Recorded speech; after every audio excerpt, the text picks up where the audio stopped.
Hola mis queridos amigos, nuevamente con ustedes, su Doctor Tigre, el que ronca en esta negra noche neoliberal latinoamericana, sudamericana y ecuatoriana, un consejero de internautas que hoy día les va a hablar acerca de esta larga y prolongada guerra que llevamos Latinoamérica y Estados Unidos, es decir, la larga y prolongada guerra que tiene Estados Unidos contra América Latina y que ahora, con el coronavirus, ha entrado en una etapa de aceleración y de imprevisibles consecuencias. ¿Cuáles son las guerras que hemos librado con Estados Unidos o que Estados Unidos está librando en América Latina y que hasta el momento ha tenido de alguna manera éxito en unas y fracasos en otras? Son tres guerras. La guerra en la que ha tenido hasta el momento mayor éxito Estados Unidos en América Latina es la guerra intervencionista. La guerra intervencionista comenzó cuando invadió los territorios de México y le quitó California, Nevada, Arizona, Texas, Colorado, Nuevo México, y anexó esos enormes territorios a lo que es ahora los Estados Unidos, territorios en los cuales habitaban personas de origen mexicano, de origen indígena, mestizos, que ahora son los denominados hispanos, que han traído a sus familiares, a sus personas vinculadas de México y Centroamérica, inclusive han llegado más de toda América Latina, y han creado lo que se llama los hispanos, que dentro de Estados Unidos viven junto con los afro-norteamericanos un momento terrible de discriminación, de persecución y de racismo. Este racismo se manifestó claramente desde el 25 de mayo del año 2020, en que un policía mató a George Floyd aplicándole la rodilla en el cuello hasta asfixiarlo. Esto levantó a los afro-norteamericanos, pero al mismo tiempo también despertó la conciencia de los hispanos, que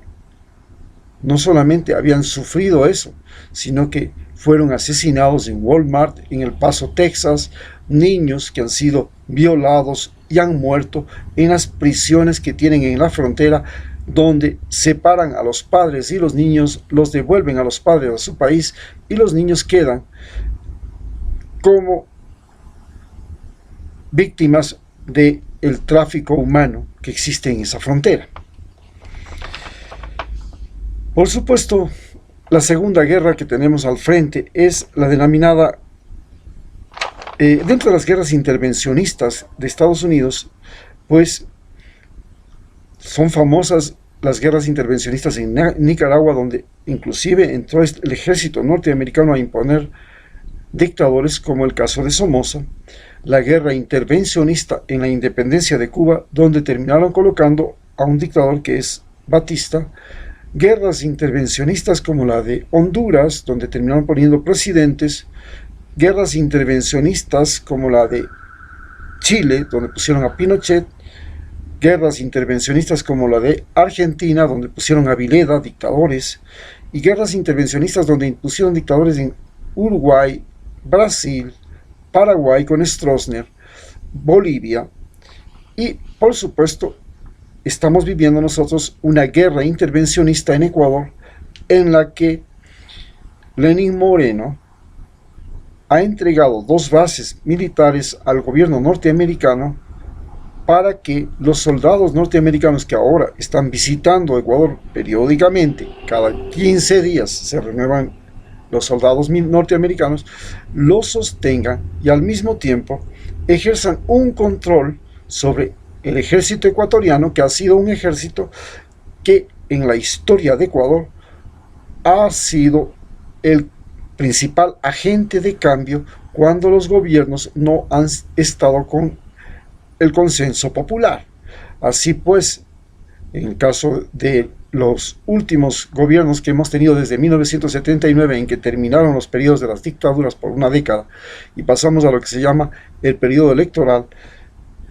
hemos tenido la intervención de los soldados ecuatorianos en la caída de presidentes como Abdalá Bucaram, como Yamil Mawad, como el coronel Lucio Gutiérrez, para evitar que los militares ecuatorianos sigan siendo los que deciden quién es el presidente que se queda o se va en los gobiernos ecuatorianos. Ha entrado directamente el embajador norteamericano Michael Fitzpatrick y la CIA a hacer un control minucioso de el desempeño del ejército ecuatoriano, y además la DEA, que ha entrado a ser uno de los estabilizadores, entre comillas, de los gobiernos pro-norteamericanos, cuando la DEA desde ahora está incluida en lo que se llama, ya veremos, la guerra del narcotráfico. Nosotros tenemos la DEA que está controlando la Policía Nacional, el ejército ecuatoriano y la policía ecuatoriana, a través de la denominada guerra al narcotráfico. Y también tenemos que recordar que la policía tuvo un rol muy importante en el gobierno de Rafael Correa, cuando el 30 de septiembre de 2010 intentó un golpe de Estado. Desde ese momento la DEA fijó que había que controlar a los policías para poder dar estabilidad política a los gobiernos pro-norteamericanos en este país. Pero la guerra del intervencionismo que estamos viendo también se ha manifestado en lo que son las elecciones de Bolivia, donde Evo Morales ha sido sacado como candidato, ya no puede participar, además ha sido declarado terrorista, se lo persigue por eso. También su candidato a las elecciones ha sido declarado también terrorista, y también su organización, el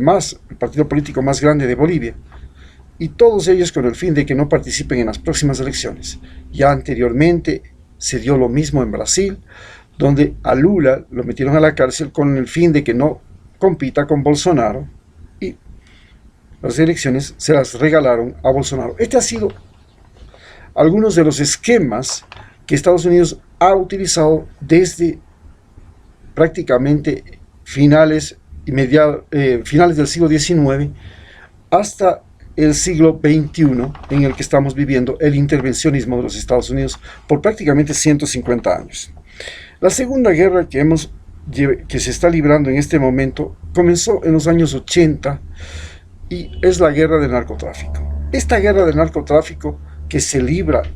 contra la cocaína y los vendedores de coca de América Latina tiene por finalidad combatir no la cocaína, no el consumo de cocaína, porque el consumo de cocaína en Estados Unidos no se combate. Estados Unidos sigue siendo el país que más consume cocaína en el mundo. El 64% del consumo de cocaína en el planeta Tierra lo hace Estados Unidos. ¿Cuál es el problema de los narcotraficantes? El problema de los narcotraficantes es que vulneran la frontera norteamericana. Ya vemos cómo Chapo Guzmán podía hacer túneles por debajo, Pablo Escobar podía enviar aviones por encima. Existe el famoso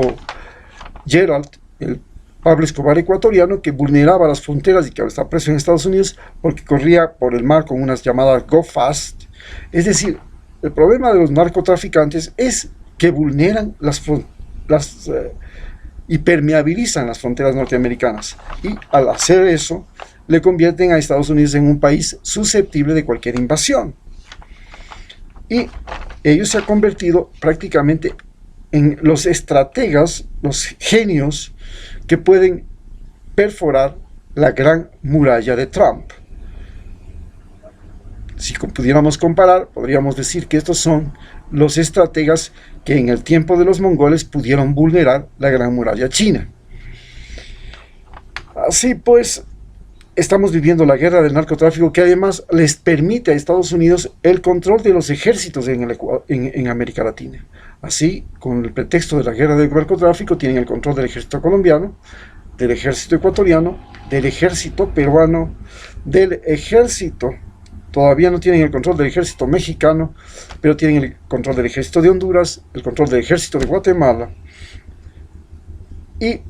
el control del ejército de Brasil, que ahora Brasil también es un narcotraficante. Básicamente esta es la gran guerra del narcotráfico que estamos librando con Estados Unidos, y Estados Unidos está librando con nosotros, y que la está perdiendo, desgraciadamente la está perdiendo, o ventajosamente la está perdiendo. No sabemos si es desgraciada o ventajosamente, porque finalmente en la historia de la humanidad los ingleses utilizaron a unos ladrones, pícaros, asesinos y criminales para llegar a vencer al Imperio Español. Fueron los piratas. Los brasileños utilizaron a unos bandidos, pícaros, sinvergüenzas y ladrones para expandir su territorio, los bandeirantes. Los romanos utilizaron a unos asesinos mercenarios para expandir su imperio. Los mongoles utilizaron a unos asesinos criminales a caballo para crear el imperio. Los españoles a unos ladrones para crear el imperio español. Entonces, la pregunta es si en el futuro algún narcotraficante terminará siendo como lo terminó siendo el más grande pirata que llegó a América, que fue pirata desde los 6 años, Sir Francis Drake, que terminó siendo primer ministro y lord de la reina Victoria, de la reina Isabel I. Mañana, quién sabe, si pase lo mismo con algún narcotraficante que logre derrotar a la Guardia Fronteriza de los Estados Unidos, que ahora, por supuesto, ya sabe la Guardia Fronteriza de los Estados Unidos que los narcotraficantes que están al otro lado de la frontera tienen el mismo equipo bélico, el mismo equipo militar que tiene la Guardia Fronteriza de los Estados Unidos. Y lo vemos porque el cartel de Juárez esta semana ha publicado todo su arsenal para intimidar no solamente al gobierno norteamericano, al gobierno mexicano, sino también al gobierno norteamericano. Así pues, esta es la guerra del narcotráfico que estamos librando, y nos queda pues la famosa guerra migratoria que nos tiene asfixiados. Y la guerra migratoria tiene como causa más importante la pobreza, que en América Latina se ha multiplicado, y esta pobreza se origina porque los Estados Unidos tiene a Latinoamérica, a su patrio trasero, como su proveedor de materias primas,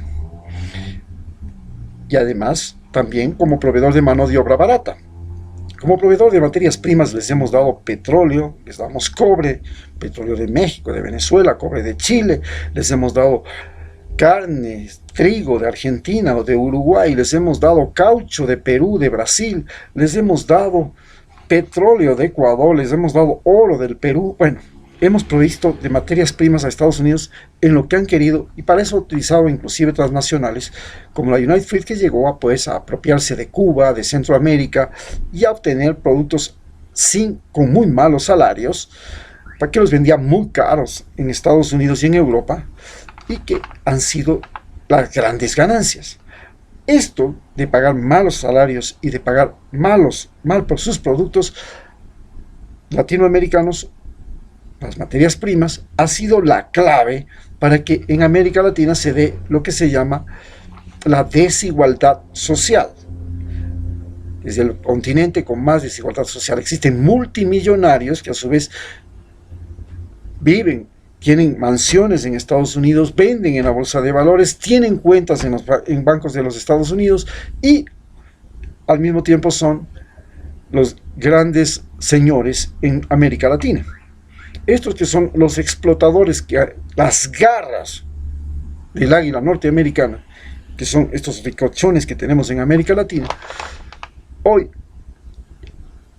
están en el problema de que la población de América Latina se han empobrecido de manera brutal con el coronavirus, y esta población brutalmente empobrecida